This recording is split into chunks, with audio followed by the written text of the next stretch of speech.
Next up, we're going to get into some slightly more complicated hyperbolas, those whose center is not at the origin. So two kinds of basic problems that you could see for these would be, given the equation, figure out all the graphical aspects of it, or given the graphical aspects of it, figure out the equation. We'll do the first one first, we'll do the second one second. So first, we're going to determine the center, vertices, foci, and oblique asymptotes for the hyperbola, whose equation is given by y minus 2 quantity squared over 16 minus x plus 7 quantity squared over 25 is equal to 1. First thing I'm going to do is make a little aside and put down the three things that I said can help us solve every single problem. The center, the orientation, and the three significant distances, A, B, and C. So, jumping into this right away, as far as the center is concerned, we grab whatever is inside the parentheses and we set it equal to 0, and that'll allow us to get our center. So work for the center, we'll pick that up over here.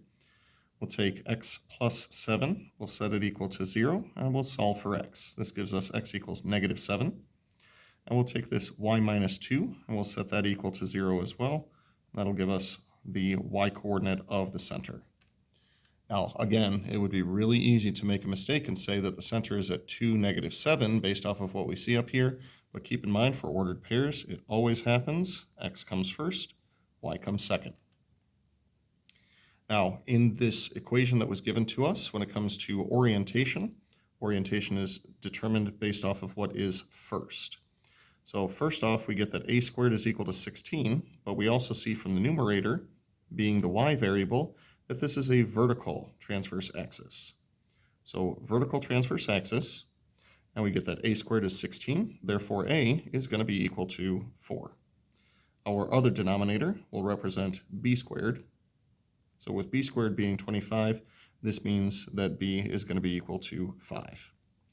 And because we're looking for all graphical aspects, we do need all three a, b, and c for this one.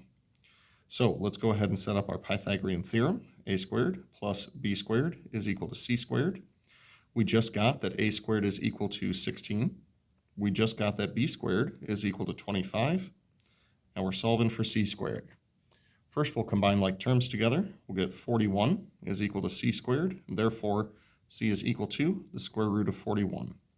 41 is a prime number, so we don't attempt to simplify any further. We'll just leave it as is.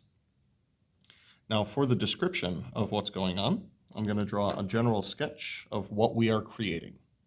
So we are creating a hyperbola with a vertical transverse axis.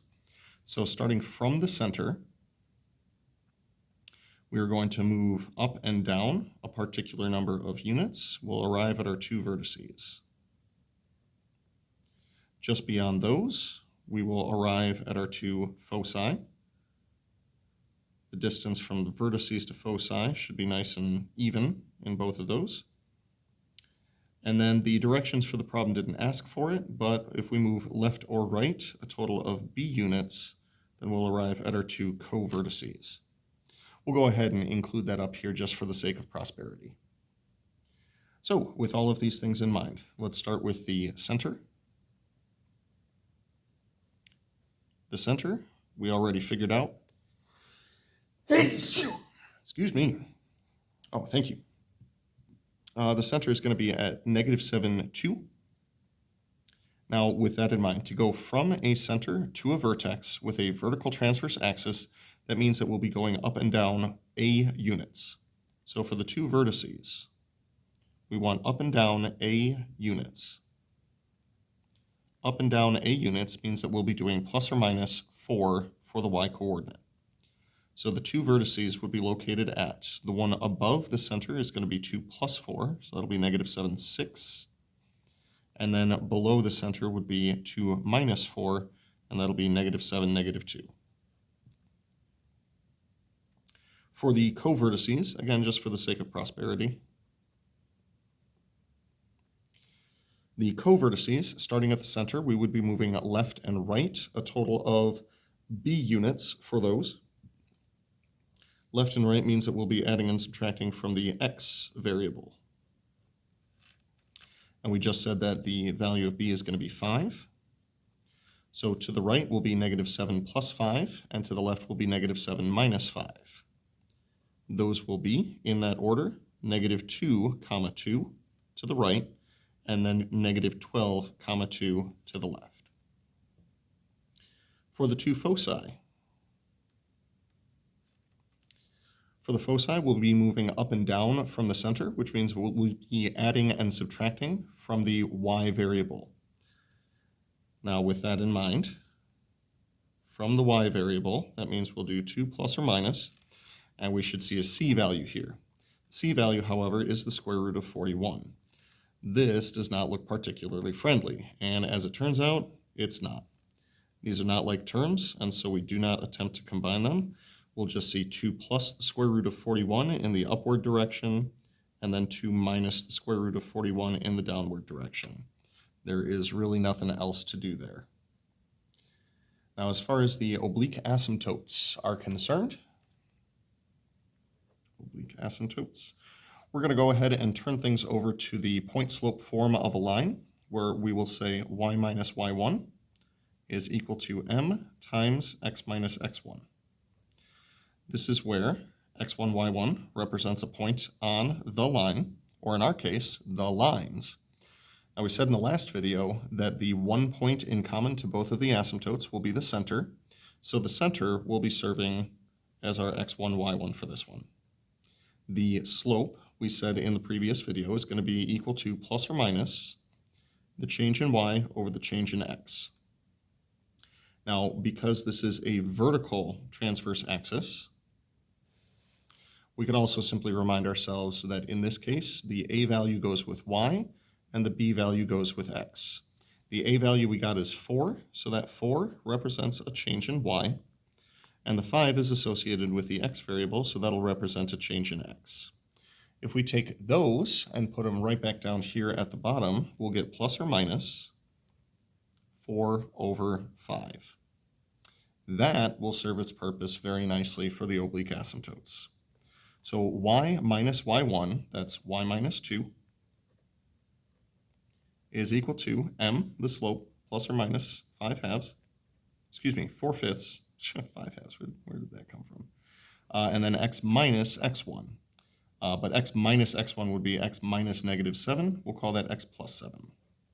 And these will be your two oblique asymptotes. Not too bad. One of the keys to success on this one is just reminding ourselves in what direction we're moving. We're not trying to do too much with the graph over here. The majority of what we're doing is algebraic rather than geometric. Just a little bit of geometry to hopefully make the numbers make sense.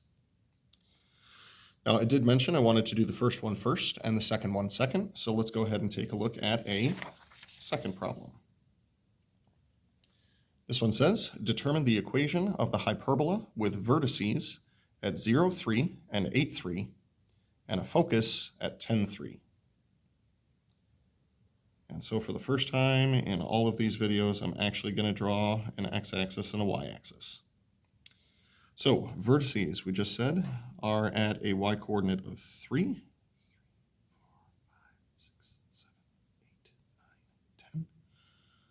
So important points on here. We have a vertex at 0, 3.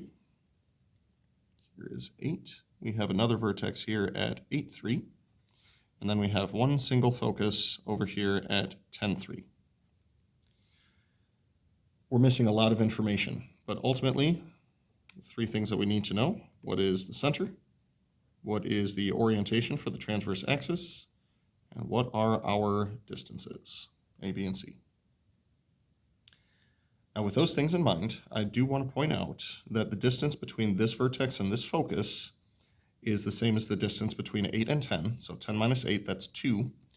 So using this symmetry, if I head over here to this vertex and I go in the opposite direction 2 more units, then we will arrive at our other focus. Now, the reason that I do that is because we can use all sorts of wonderful symmetry associated with this to figure out where the center is. So moving in from these two guys right here, whatever their halfway point is, that should be our center. Now, as far as the halfway point is concerned, the two vertices were at 0, 3 and 8, 3. The midpoint formula is what we'd be looking for. X bar we know that the y value is going to be 3, no problem there. So the midpoint formula says add them up and divide by 2, and that'll give you the midpoint of those two. And that's how we're able to conclude that the x-coordinate of the center is going to be 4. That means that our center will be at 4, 3. Now we can see this based off of the graph that was given to us, but all 5 of these points lie on the same horizontal line, which means we got ourselves a horizontal transverse axis. Additionally, there are going to be 2 distances that we can get from the graph. Center to a vertex, that'll be our A value, and center to a focus, that'll be our C value. Now, because we've been given a bunch of ordered pairs here, and because we're not centered at the origin anymore, it would be prudent to do larger x value minus smaller x value to figure out those distances. So this vertex has an x-coordinate of 8. The center was at 4. So 8 minus 4 will give us what we need. That is our A value. For the C value, this was an x-coordinate of 10. Once again, the center is at 4. So this would be 10 minus 4. That'll give us 6. Losing the lights. Give me just a sec. Oh boy. Gotta love those motion sensors. There we go. All better. So C value of 6, we are also going to need a B value, and to figure out our B value, we will once again turn to the Pythagorean theorem. So A squared plus B squared is equal to C squared. A is equal to 4, so we'll do 4 squared. B squared, we don't know yet, and then C is equal to 6. Simplifying our squares, this means that 16 plus B squared is equal to 36. 2 steps to solve for B. That'll be subtract 16 from both sides. We'll get B squared is equal to 20. And then taking a square root of both sides, we'll get B is equal to the square root of 20, which simplifies into 2 square roots of 5 by factoring 20 into 4 times 5. Square root of 4 gives us the 2. Square root of 5 stays as the square root of 5. Thankfully, for the equation, we only need the value of B. Now, with all of these things in mind, for the horizontal transverse axis, that means that we want our x variable to come first. So this will be x minus h, quantity squared over a squared, minus y minus k, quantity squared over b squared, is equal to 1.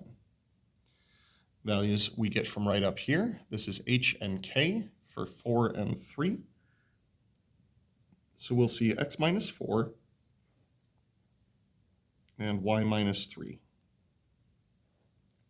First denominator is a squared. A is 4. 4 squared is 16. Second denominator is b squared, which technically we have right here. We'll just call that 20. That's equal to 1. That is the equation of this hyperbola.